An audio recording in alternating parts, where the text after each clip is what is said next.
Tout est fin prêt pour l'organisation des élections des conseillers communaux prévues ce 16 février 2025. Le matériel électoral est déjà arrivé à Moroni et toutes les mesures nécessaires ont été prises pour garantir un scrutin libre et transparent. Des équipes d'observation paritaires composées de représentants du pouvoir et de l'opposition ont été déployées au sein du cadre de concertation afin de surveiller le bon déroulement de l'élection. Les résultats devraient être annoncés entre mardi et mercredi selon la CENI.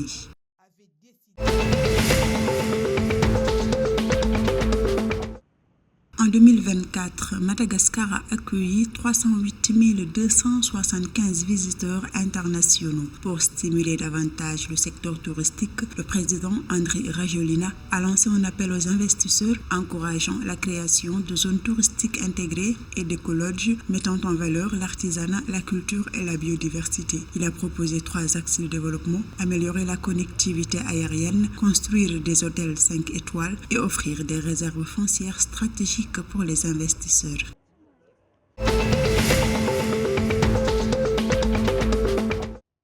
Afin de stabiliser les prix du riz à Madagascar, le ministère de l'Industrialisation et du Commerce a annoncé l'arrivée prochaine d'une cargaison de 50 000 tonnes de riz importé. Le ministère indique avoir mis en relation les grossistes et les détaillants avec les importateurs et assure qu'il n'est pas du tout impliqué dans la vente de riz. Il met néanmoins en garde contre tous ceux qui seraient tentés d'enfreindre la loi en matière de distribution et de fixation de prix à travers la Grande Île.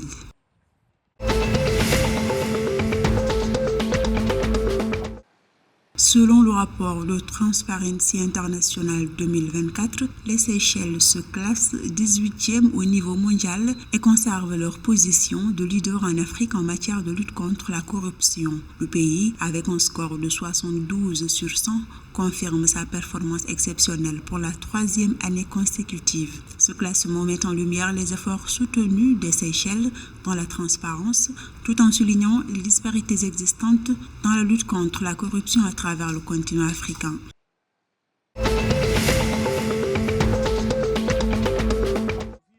Le 14 février 2025, les athlètes handisportifs mauriciens ont marqué les esprits lors du Grand Prix de Fasa à Dubaï en décrochant 3 médailles. Giovanni Philippe a signé une performance remarquable en s'imposant en or sur 400 mètres T20. Anaïs Angéline a quant à elle remporté la médaille de bronze en saut en longueur, tandis qu'Henri Rosario Marianne a offert un podium supplémentaire à Maurice avec une belle prestation de 400 mètres T11.